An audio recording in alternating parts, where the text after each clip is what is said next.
Cette jeune femme n'avait plus de nez. Son nez avait complètement disparu et rongé par le cancer. Elle ressemblait à un monstre. Mais lorsqu'elle rencontra le prophète William Branham, juste quelques minutes, il eut un miracle. Le cancer qui lui avait rongé son nez s'arrêta immédiatement et un nouveau nez lui fut créé et repoussa sur sa figure un matin. Mais avant tout, abonnez-vous sur notre chaîne YouTube William Branham Bibliothèque pour ne pas manquer ce genre de vidéos incroyables. Cette histoire se passe dans la ville de Jonesboro en Arkansas en été 1946. Branham se trouvait dans cette ville afin de tenir des réunions de guérison pour les malades. Lors de ce réunion, le prophète va rester 8 jours et 8 nuits d'affilée sur l'estrade afin de prier pour le malade. C'était la plus longue ligne de prière de tout son ministère.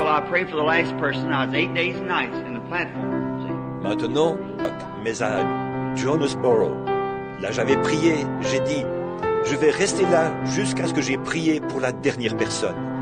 Je suis resté 8 jours et 8 nuits sous l'estrade, vous voyez.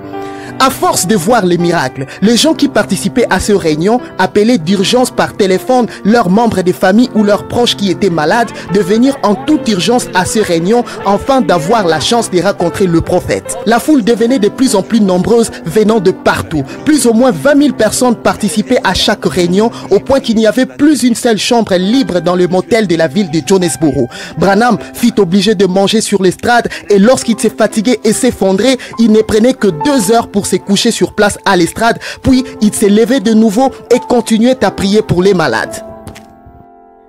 Une soirée lors de cette réunion, cette jeune femme dont le nez a été rongé par le cancer se décida de venir trouver sa guérison auprès du prophète William Branham. La femme avait environ 40 ans et elle était aussi une pasteur d'une église.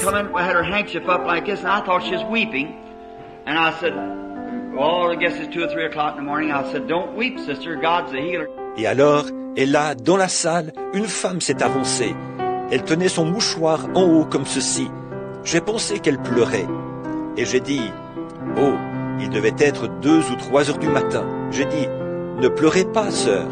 Dieu est celui qui guérit. She said, I'm not weeping, Brother Branham. She moved it. She had no nose.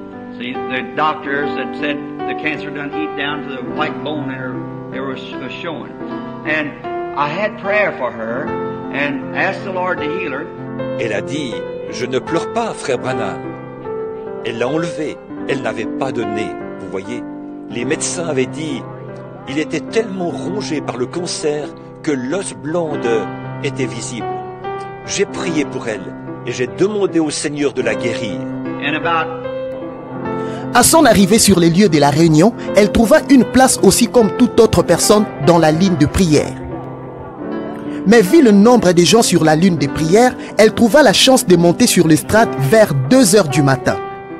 Elle se disait en elle-même que si elle pouvait seulement toucher la veste de William Branham, elle sera guérie de son cancer. Lorsqu'elle fit devant le prophète, elle saisit sa veste. Dès que le prophète Branham toucha la main de la femme, il sentit un gros cancer en train de battre en elle, faisant un son démoniaque bizarre. La dame pasteur dit au prophète qu'elle avait suivi pendant longtemps un traitement au radium et au rayon X pour son cancer dans un hôpital de la ville de Memphis. Mais son état ne faisait que s'empirer jusqu'à ce que son docteur lui avait abandonné. Le prophète lui dit, est-ce que tu crois? La femme lui dit, je suis obligé de croire. Branham lui dit, Dieu vous récompensera. Le prophète réprimanda les démons et sur place, toute douleur de la femme s'arrêta, le démon sortit d'elle et Branham lui dit de lui croire sur parole et qu'elle est déjà guérie. Lorsqu'elle rentra chez elle, un matin, cette femme fut surprise. Elle s'éleva de son lit et passa devant le miroir. À sa grande surprise, à sa grande stupéfaction, elle remarqua que son nez avait poussé là où l'autre fut rongé. Elle avait un nouveau nez à la place de l'autre nez qui a été rongé par le cancer. J'ai prié pour elle et j'ai demandé au Seigneur de la guérir. La femme retourna voir le médecin qui lui avait abandonné à Memphis. Ce médecin a été très étonné et lui dit, mais qu'est-ce qui t'est arrivé? La dame lui dit, j'ai changé de médecin. Le docteur lui dit, qui est ce médecin et où il exerce son métier? La dame lui dit, je suis soigné maintenant par le docteur Jésus. Il exerce son métier dans la gloire. 2 mois plus tard, cette même femme complètement guérie vint participer à une réunion du prophète dans la ville de Texarkana au Texas. Elle vint avec son fils. Son fils monta sur l'estrade pour témoigner de la guérison de sa mère, mais avant tout, il demanda d'abord à frère Branham s'il reconnaissait sa mère qui a été guérie. He said, "You recognize this young lady?" I said, "No, I don't." She said, "If you look at this picture, you'd recognize it." And he was an exterminator at Il a dit, Texarkana, vous reconnaissez and that was cette his jeune mother femme? with a brand J'ai new dit, nose brought non. on, just shaped just like the other. Il a dit, si vous regardiez cette photo, vous la reconnaîtriez. Et c'était là sa mère, avec un nez tout neuf qui avait poussé, ayant exactement la même forme que l'autre. Avec un nez tout neuf qui avait poussé, ayant exactement la même forme que l'autre.